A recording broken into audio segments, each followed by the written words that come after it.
السلام عليكم ورحمة الله وبركاته. حبايبنا عاملين ايه؟ ان شاء الله يا رب تكونوا بألف خير. فيديو النهاردة جميل قوي هيعجبكم.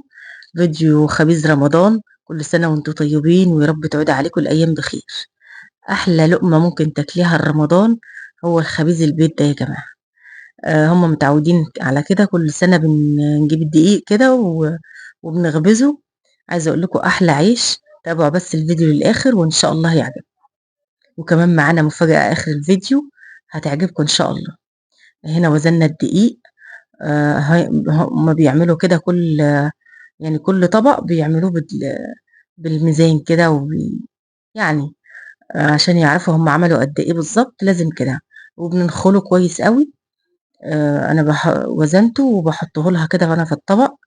و انا اللي بعمل بوزن وبحط لها وهي اللي بتنخل ام احمد. هي اللي بتعمل. جابت لي هنا بقى طبق وفيه الخميرة البيرة.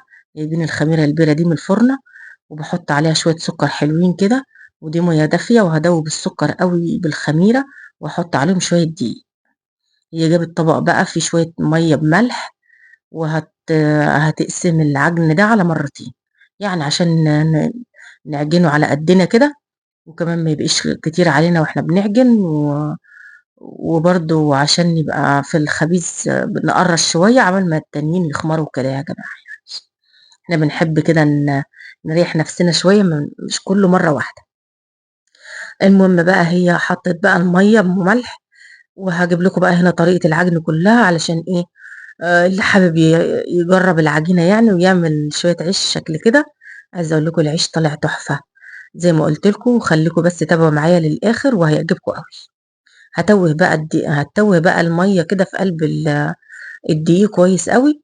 وهتغرس كده بقى في العجين، وعايزة اقول لكم وهي بتعمل ما بنعوز ميه بتحط، بس هي ما عايزتش ميه. انا جيت احط لها شويه قالت لي لا ما تحطيش كفايه عشان الدقيق كده على قد الميه. بس كده يا جماعه انا همسك لها بقى الطبق لانه استلس كده بيجري في العجن. وكمان هريحها شويه صغيرين كده. هي ما حبتش تتعبني بصراحه. انا بعجن وكل حاجه بس بتعب بسرعه يا جماعه. فهي ما حبتش بصراحه تتعبني، بس انا ريحتها بس شويه صغيرين كده وهي كملت. ما شاء الله عليها، ربنا يديها الصحة يا رب. عجينة جميل قوي. والعجينة كانت حلوة قوي بصراحة وما خدتش معانا وقت. وخلصنا كده معانا على طول. عايزة اقول لكم ان احنا كنا بنعجن في الوقت ده، كنا الساعة 3 بالليل.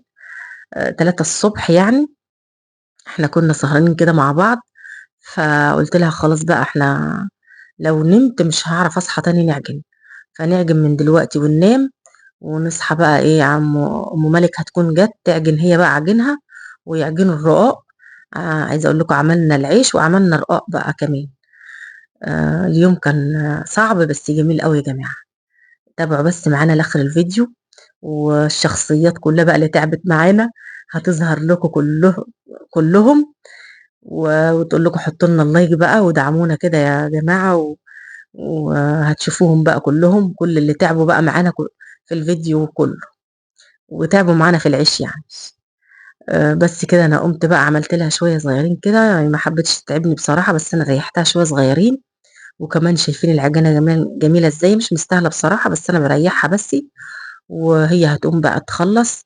قالت لي بقى كفايه عليكي كده كفايه. هتقوم بقى هي شايفين.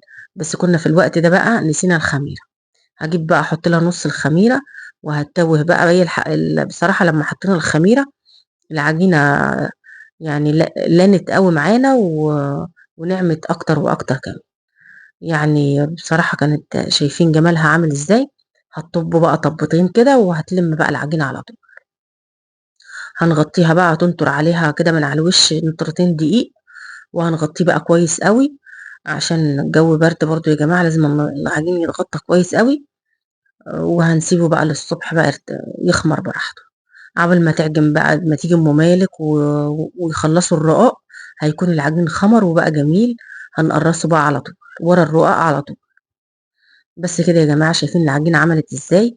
ناعمة قوي وجميلة بجد، ربنا يديها الصحة يا رب ام احمد. كان جميل قوي بجد.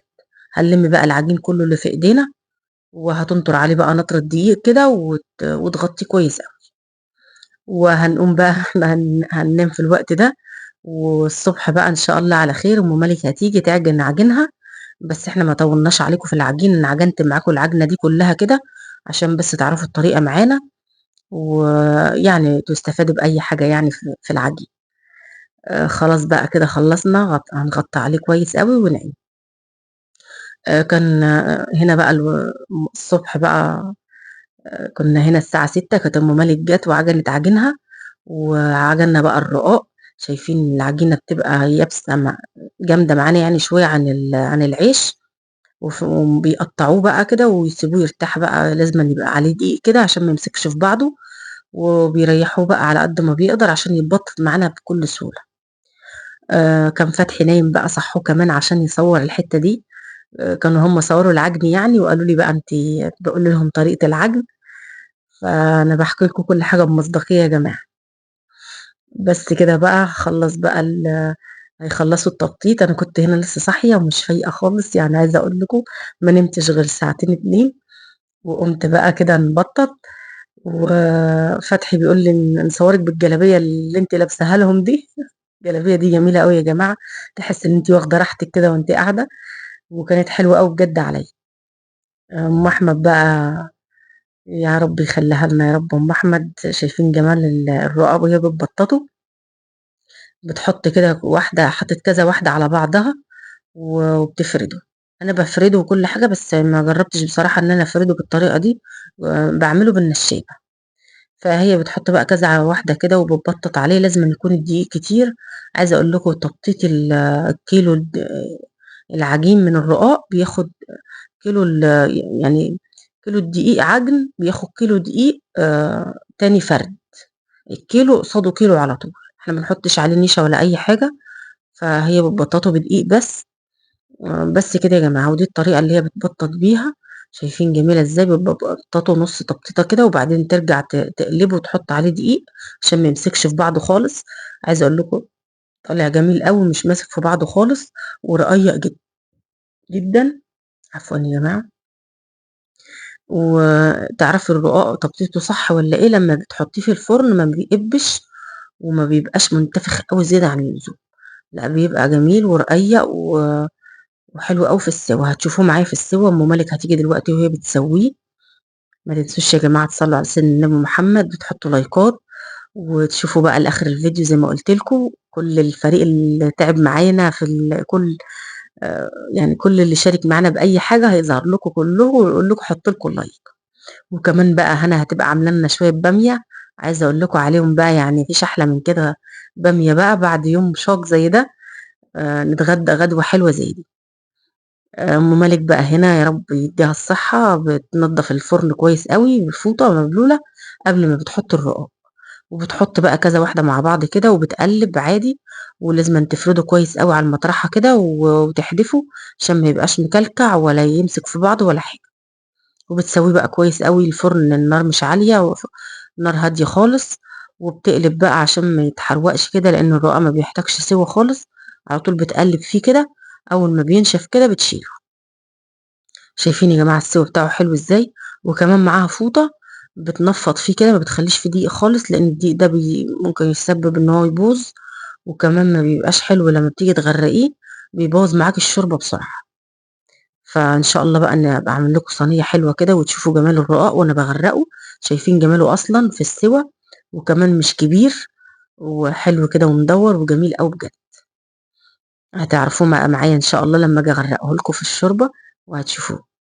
هنخلّص بقى الرقاق وهتلِم بقى أم مالك الدنيا دي كلّها وتمسح الفرن كويس أوي، العارصة دي بتاعة الفرن اللي جوّه دي في الفرن، هتمسحه كويس أوي وتنضّفه كويس أوي من جوّه كده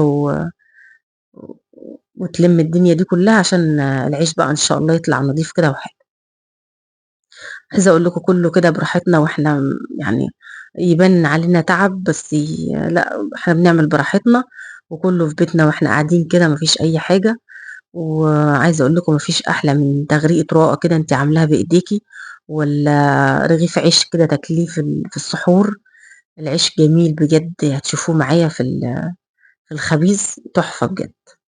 خلاص بقى كده كنا خلّصنا قرّبنا فاضل حطتين كده في الرقاق بس، وبس أنا خلّصت بقى إيه، تكسير كده في الرقاق مع أم أحمد، وقُمت أنا بقى جِبت فتحي جاب لي العجين، وهنا بقى جابت الطاولات، وهترُش لي بقى الردة، وهتحط لي بقى هترشها كويس أوي، هي كانت منخولة الردة ديًّا أم أحمد نخلاها كويس أوي وحطاها في الكيس ومجهزاها، هترشها بقى في على الطاولة وهنقرّص. م م هنا اللي بترش الردة دي، ومالك كمان بيساعدها، بيجيب لي بقى الطاولات ويحطوها لي على بعضهم كده، عشان أبين لكم إن كله بيساعد يا جماعة، ما فيش حد قاعد بجد. وأنا بقى اللي باقرّص التقريص ده، شايفين العجينة أصلًا مساعداني، العجينة جميلة ولينة كده معايا وناعمة، بجد العجينة حلوة وتقرّص معايا على طول. باحاول بقى إن أنا أخلّي العيش كله قد بعضه، ويبقى ناعم كده واخبّطه على إيدي كويس أوي عشان يبقى العجينة ناعمة كده، وهُم بيفردوه ما يغلّبهمش في الفريد ويبقى العيش حلو. خلاص بقى الحطّتين دول بقى لأم أحمد هتخلّصهم، الفردتين دول يعني بتاع الرقاق هتخلّصهم، وأم مالك كمان عقبال ما أنا أخلّص تقريص هيكونوا هُم لمّوا الدنيا دي كلّها بتاع الرقاق كمان وشالوا الرقاق، ونجهز بقى إن شاء للعجين، ونقعد بقى نخلّص العيش كلّه. بس بقى كده يا جماعة خلّصنا، وأنا ماشية معاكم خطوة بخطوة كده عشان تعرفوا إحنا بنعمل إيه بالضبط، وعايزة أشكر يا جماعة كل اللي بيشاهدنا، وكل اللي بيبعت لي، عايزة أشكر جميع البلاد العربية، العراق بقى والجزائر والسعودية وفلسطين، ربنا ينصرهم يا رب، ربنا يفُك ضيقتهم، ومش عارفة أقول لكم إيه، ربنا يخلّيكم ليّا كلّكم يا رب. أنا حبيت أشكرهم إنه الفيديو اللي فات كلّهم بعتوا لي، حبايبي ربنا يخلّيكم ليّا يا رب. بس كده يا جماعة بقى، عايزة أقول لكم الطاولات دي حلوة أوي بتحطّي كده واحدة فوق واحدة، وبنقرّص بقى العجين كلّه، ما بتاخدش معانا مساحة، وفي نفس الوقت وإحنا يعني بنرِّح وكده برضه ما بتضايقناش في الحطيط وكده. فبترُشّي الردة بقى على طول بنغطّيش بقى بأي حاجة، هي الطاولة فوق طاولة، وفي الآخر بقى بنغطّي بأي قماشة أو أي حاجة ما تكونش يعني قطن وكده، تكون حرير كده عشان العيش يعني ما يعملش وِش وكده. شايفين جمال التقريص بقى، أنا مخلّياه كلّه زي بعضه إزاي، أم أحمد كمان مخلّية العيش مدوّر إزاي وجميل، وأم مالك كمان مطلّعة الرغيف عامل إزاي يا جماعة، مدوّر ومستوي كويس أوي، وبتضيّره إزاي وبيقِب إزاي في الفرن، ما شاء الله عليهم، متمكنين يعني مش أي شغل عالي، شغل فاخر من الآخر يعني يا جماعة. ما فيش أحلى من كده عيش، وما فيش أحلى من كده لقمة ممكن تاكليها في السحور زي ما قُلت لكم، ربنا يخلّيهم يا رب ويبارك فيهم ويدّيهم الصحة. شايفين جمال العيش؟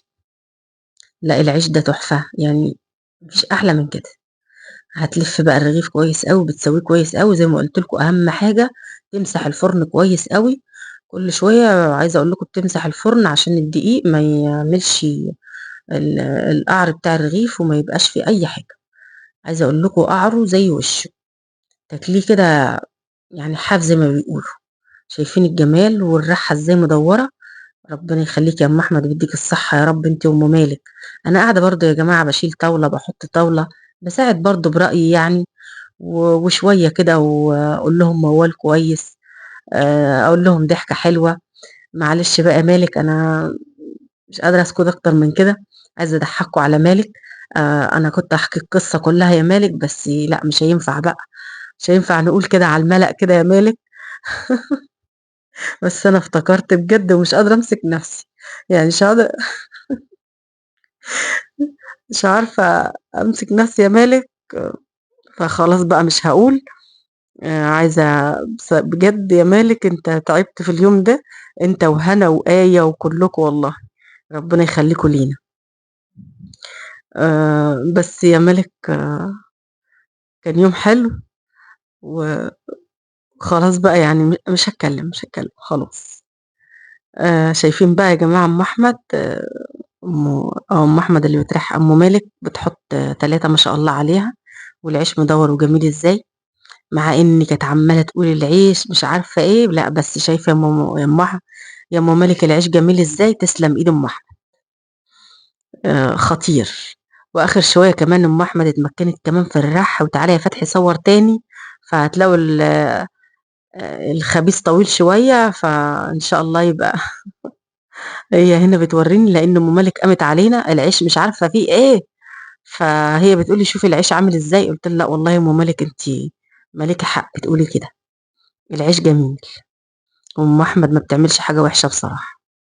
فهنخلص بقى ونخش على الباميه بتاعها. انا عايزه اقول لكم شويه باميه يا جماعه، هو اللحمه بجد كنت تلاقيها بميكروسكوب كده، بس كانت مقطعاهم تقطيعه، لا تسلم ايدك يا هنا على الباميه، بجد انا كنت ماشيه مبسوطه قوي ان انا اكلت الباميه بتاعتك دي يا هنا، وكلهم قعدوا يشكروا في هنا ان هي طبخت شويه الباميه دول. شايفين بقى ام مالك ده على طول تجيب الفوطه كده وتمسح الفرن، شايفين ما شاء الله عليها دايما بتنضفه ازاي. العيش كان جميل قوي بصراحه، وما كانش فيه اي حاجه ولا رده وحشه ولا اي حاجه. وام احمد كمان ابدعت ازاي في الرح، لا ما شاء الله عليهم. وشايفين العيش بقى بيقب ازاي. خلاص بقى يا جماعه نخلص وندخل على الباميه. وعايزه اقول لكم كل الفريق بقى ظاهر، بس ام مالك، لا ام مالك نكدت علينا بجد، قالت لنا لا ما تتصوروش كلكم، ولا ما مش عارفه ايه ما تصورنيش يا فتحي. فقلنا لهم مع ان احنا كنا متشجعين بقى، وحطوا لايكات يا جماعه، لايكات يا جماعه، فجبنا لكم حته من ورا ام مالك كده يعني، ما حدش يوريها لها يا جماعه. بس كده بقى انا بضحك معاكم يا جماعه، مش عارفه اقول لكم ايه. فخلاص بقى كده نخلص الخبيز، وان شاء الله يكون الفيديو خلص على خير. ما تنسوش يا جماعة اللايك والاشتراك والصلاة على سيدنا النبي محمد، وتشكروا الجماعة كلهم. واللي عايز بقى يعرف مين ده ومين ده يبقى يقول لي وانا اقول له. انا هقول لكم على كله بجد، انا هقول لكم على جنى، وهقول لكم على آية، وهقول لكم على مريم، كل اللي طالع معانا ده هقول لكم على اسامي. ملكوش دعوة بأم مالك، هنبقى عمال نبقى نقول لها الفيديو حلو يا أم مالك. السنة الجاية أوعدكم إن أنا هظهر لكم ده كله، وبقولوا لي رأيكم في الفيديو. خلاص بقى أنا حرقت لكم المفاجأة بتاع السنة الجاية، بس إيه رأيكم في العيش؟ طالع تحفة بجد. وبجد أنا أمرناه وكلنا منه، العيش خطير، تسلم إيدك يا أم أحمد، وتسلم إيدك يا أم ميلك. آه خلاص بقى في إيه الحتة دي طولت أوي ليه كده، في إيه يا أم أحمد؟ قلت لك ما تصوريش تاني كل شويه، قلت لا يا فتحي تعالى صور العيش جميل، جميل بجد. ما تنسوش تقولي لي رايكم على العيش. خلاص بقى كده، الباميه مش عايزه تيجي ليه يا جماعه؟ لسه بدري. يا رب يديهم الصحه يا رب، تعبوا بجد معانا، وكان يوم بجد تعب معايا، وقبلها بيوم كمان ما كناش نايمين، يلا الحمد لله ان احنا خلصنا على خير. ولازم عايزه اقول لكم لازم من اليوم ده قبل رمضان لازم نعمل شويه العيش دول، تلاقي لقمة حلوة تسحري بيها، والعيال كده يعرفوا ياكلوا بجد. لا العيش جميل. ايه يعني متعب ولا اي حاجة، بس المهم خلصنا وخبزنا، وهناكل البامية بقى، المهم البامية جت على خير، خلصنا كلام. وشايفين جمال العيش وجمال البامية، ما شاء الله عليك يا هنا، تسلم ايدك يا رب. البامية بجد كانت جميلة، والله ما مجاملة، بس بجد كانت حلوة قوي. اللي جنب دي جنى، ودي مريم. شايفين بقى كل ما نيجي نتصور ام مالك تقوم قايمه لنا فيها لا كده ما ينفعش مش عارفه ايه، فهي بقى اللي عكننت علينا يا جماعه. انما احنا كنا مبسوطين ان احنا خلصنا، والباميه كمان جت في الاخر كده وعجبتنا قوي. تسلم ايدك يا هنا، وربنا يخليكي يا حبيبتي، ودايما يا رب كده تبقي دعمنا بالباميه بتاعتك دي. مالك بقى وهنا آية قامت مخصوص وانتقلت في الوش كده عشان تقول لكم حطوا اللايك. حطوا لها يا جماعة لايك بقى، ويا رب يكون الفيديو عجبكم. السلام عليكم ورحمة الله وبركاته.